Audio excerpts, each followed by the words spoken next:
is a musician, actor, and prosthetic makeup artist. I'm not even sure that that is his real nose he has right now. You never know from moment to moment. He recently played Adams in Big Things, Sir Robin in Spamalot, and Frankenfurter in the Rocky Horror Show. Give it up for Ryan Lawrence Flynn and his story Troubled Waters.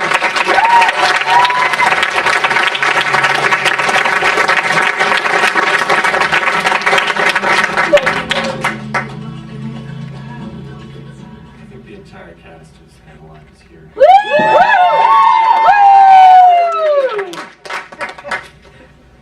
So this one time I was in this shitty musical called Spamalot.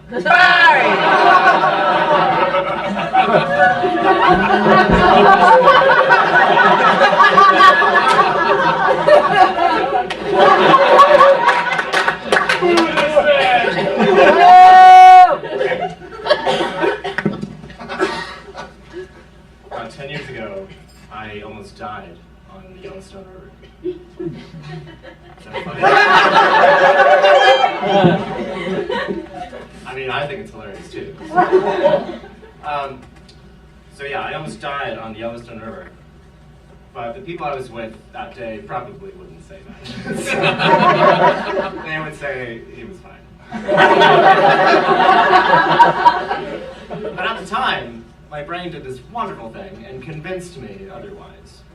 So this group of friends, they were always the kids that were fearless, and they would do stupid things with reckless abandon, like throw old CRT televisions off the roofs of, abandoned grocery stores, things like that, things we all did. And I was always the kid in the group, like, hey, I've warmed up to the idea of burning this bag of discarded movie theater popcorn. But should we be doing it next to this dry, grassy field? Think about this. And one day, after we had graduated high school, they suggested we go floating on the Yellowstone River. And I had never done that. I had only ever floated the Madison River. Now, the Madison River, for those of you who don't know, is our very own kiddie pool for adults. That moves in slow motion. And I equated every river experience to that experience for some reason. So, the Ganges or the Nile. It sticks. I was just like Madison. So we go to the Yellowstone River. My friend's parent drops us off and says, okay, I'll meet you in 2 hours downriver at this specific place at this time. Like, this is before cell phones and otter cases and logistics like that. So we get out, parent drives away, we have our inner tubes, and I go, hey, where are the life jackets? And they all go, what are you talking about? And we get on this river that people die on every summer, by the way, without life jackets, with our own inner tubes. And it's going all right, and I was never really into floating, but I was sort of enjoying it, and then they told me to go toward this rapid. It was our first rapid. So white water with a big rock, and they're like, just go right at that thing. I'm like, okay. I'm leading the party on this one. And this was back when I wore glasses. And I didn't wear croquis because those were nerdier than glasses sometimes. And I hit this rapid and I get flipped and I get pulled under. I get pulled underwater, submerged, and held underwater. And my glasses disappear instantly. And it's the first time in my life that I can recall that I have a certain trauma that is all-encompassing, so mental, physical, and emotional. And I eventually surface because I'm holding on to my inner tube that fortunately had a handle. And I was so shook up, and my friends were just like laughing and spinning around, and they didn't really notice, and they were like, oh, he lost his glasses, that's a bummer. And meanwhile, I'm sitting there like going into shock. And we keep going on the river because that's what you do. And we get to this point where there's a really sharp turn. and the current gets very swift. And there's a fallen tree, and what one is supposed to do at this moment is take one's feet and push off that tree. And that prevents you from flipping over in your tube. So I did that part. I did the flip over. I chose that option. Rather, it was given to me because I couldn't fucking see it.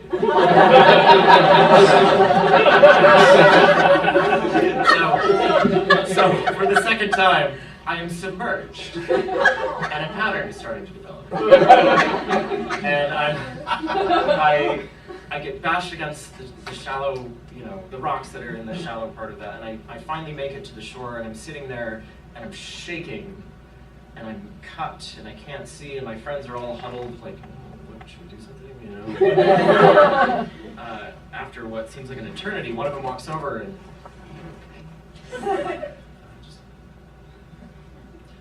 and he goes, "What would you like to do?"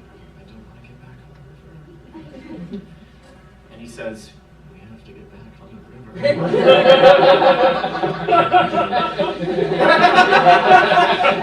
And we have a remaining like 45 minutes of a trip to get to the pull-out point. And every moment the river does this, which rivers tend to do quite often, I feel this sensation that I am going to flip again and die. That is what my brain is telling me. And so we finally get to the end of the trip. And the parent is there and everything's going to be okay. And nature has provided this very convenient rock shelf just below the water's surface to step onto and then out to the shore. And my three friends do that very gracefully. And I start to attempt that. And my friend turns around and goes, "Wait, Ryan, don't..." Oh, he already. I submerged myself for a third time into 10-foot deep water. And the pattern was complete. And that was the day I developed an irrational fear of rivers and water, and being in water in general. So fast forward to about 3 years ago, I was severely depressed, inexplicably. So, certifiable. Leandra, it's so funny. It's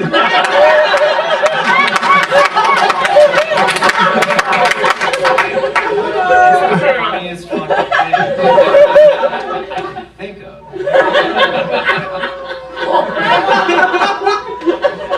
Lady of the Lake, of course. Okay,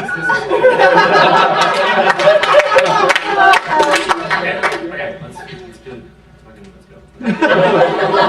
So, I'm certifiably depressed, and I graduate to a full-fledged anxiety disorder.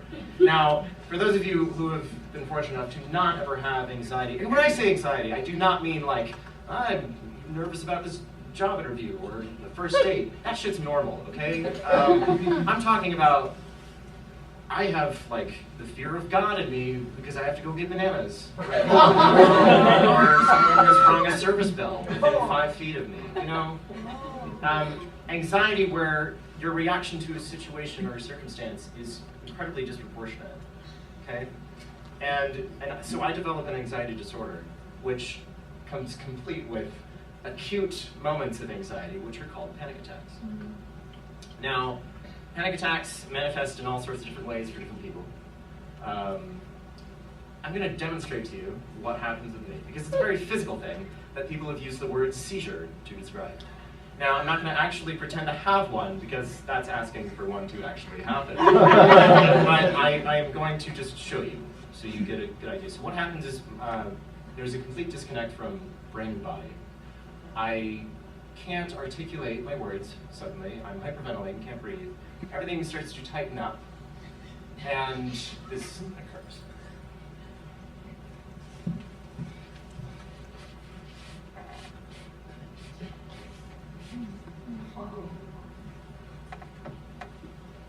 And that happens for about 45 minutes.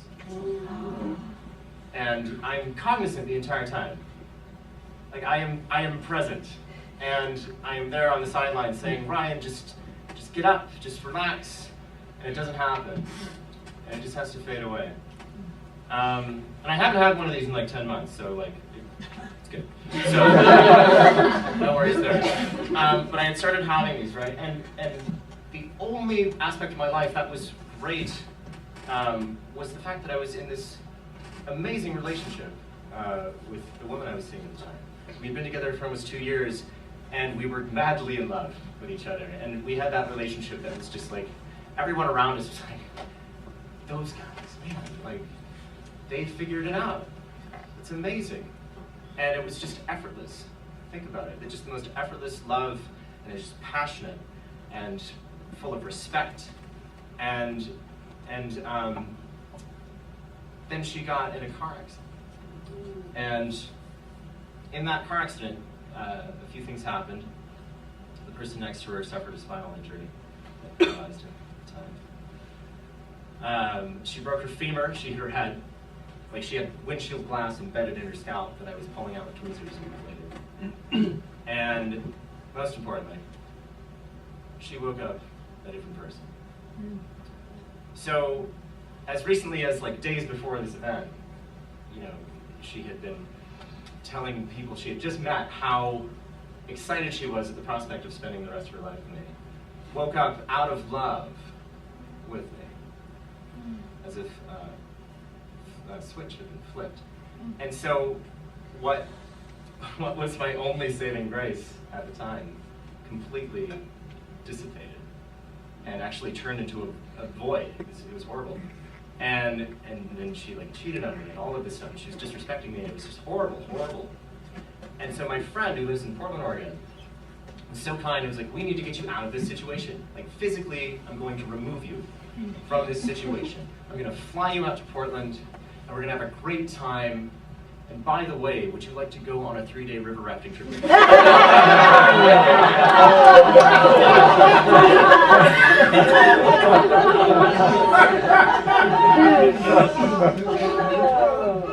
So, at the height of my anxiety disorder and the lowest point of my life, I instill all the trust that I have in my friend to help me conquer this fear. No. And so we drive.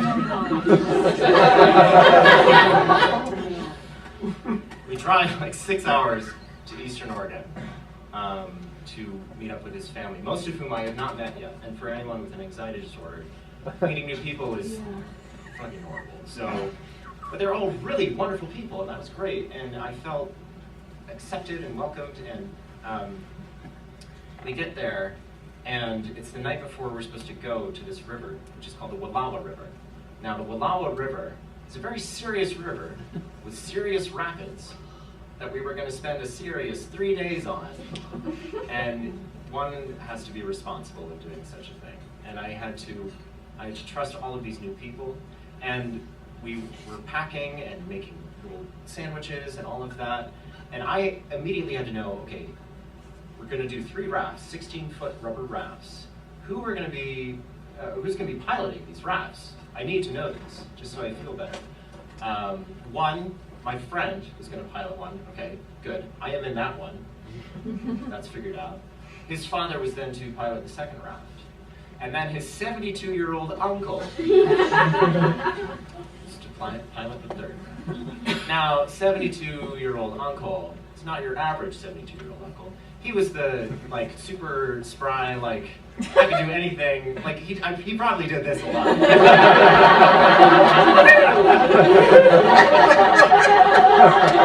I mean, like, first thing, he meets me, he's like, hi, I'm going to show you my zip line. Here we go. Like, he has a zip line in his backyard. That gives you the picture. So we drive 2 hours to the rental place, and we're on the shore, about to get on the river, and just the logistics of getting 12 people on a 3-day camping river rafting trip is just insane. So we're just out there forever, getting everything ready, all of this prep. Everything has to be perfect. We have our life jackets. And finally we're ready to go, about to embark. Now, first raft, piloted by my friend's father, just elegantly goes, and it's just, oh, I'm already feeling better. My anxiety is just like, you know, it's disappearing. And then it's our time to go. Oh, okay, this is it. This is it, Ryan. We're gonna do it. And my friend, we go, and we do it. It's just fine. It's just fine. And then 72-year-old uncle, he does it. We go. And my friend's cousin was sitting next to me. He puts his arm around me, and he goes, Ryan, you did it. Look at all of this. Look at all of this around us. And it was this beautiful canyon. I mean, one of the most beautiful moments I can remember, because I had this very physical wave. It was this sensation that washed over me, relief. You know, I finally conquered this fear. And I look to my friend's cousin and I smile, and I look back at my friend to smile, and I look past him and I see the third raft vertical and everything.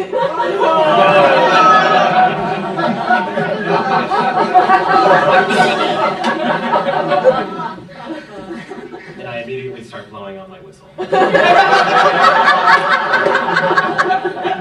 responsible river raft. So everyone just goes into chaos mode. And then I go into panic mode. and so my friend's cousin gets out of there. Everyone's okay, by the way. Everyone survived. It was cool. But we had a runaway raft all of a sudden, and that raft contained pretty much every valuable item that we had. Let's put it in raft number 3, everyone. So my friend and I were tasked with chasing down this runaway raft on a very windy river. And so we start doing it, and he's got one job. He has to pilot the raft. I have the job of save the other raft, So we get to this point where we've got a shot at it. And he gets hung up on this kind of sandbar type situation. And I have to, my friend's like, you've got to get out of the raft to get out of the raft. I'm like, what? Okay. So I voluntarily get out of the raft. And I'm trying to grab the other one and tie the safety line on. And I'm not doing it fast enough. And my raft starts to move back onto the river. And my friend goes, you have to get back into the raft. And so I leave the runaway. And I jump like this. And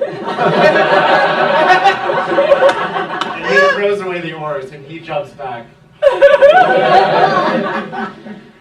And we clasp arms like in an action movie, without the thrill or stakes. Yeah.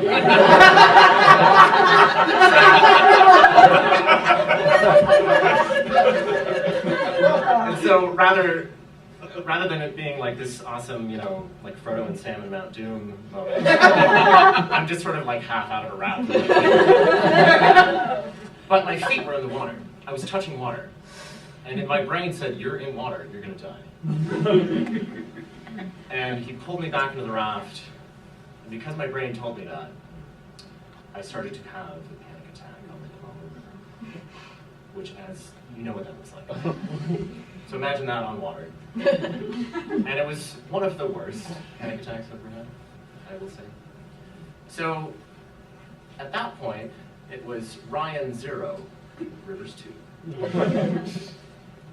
About a year ago, I had been seeing a woman for just a few weeks. It was not for very long, and it wasn't working out, sadly, and I decided to break up with her. And it turned out to not be one of those awesome, amicable breakups that always happen. I just got unlucky. No, she did not take it well. And as kind as I was, she vilified me for breaking her heart, and I just felt horrible. I felt horrible about it. And I was having so much anxiety about it. And a friend of mine in town was like, we got to get your mind off this. Let's go do something.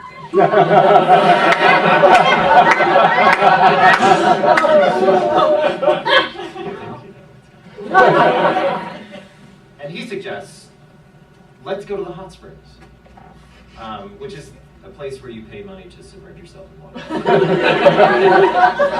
And without thinking, I agree, because anything could be better than what I'm feeling right now. And so we go to the hot springs, and I'm in the steam room, and we get in the thing in the cold pool, if you've ever been there. But they also have these actual just swimming pools for just swimming, and I find myself in one of these pools. Like, we get separated, and I'm suddenly in a pool. And it occurs to me, like, oh my God, I'm in water right now. And something was different. Something was very different. And I was like, holy shit. My anxiety is off doing something else right now. Wow. And I started to kind of just play in the water. And to my recollection, I had not volunteered that in 10 years. And all of a sudden, I was like doing acrobatics, and I was diving, farther and farther down, see how far I could go. And I was just having this incredible moment of rediscovery, and I was reclaiming this thing for myself.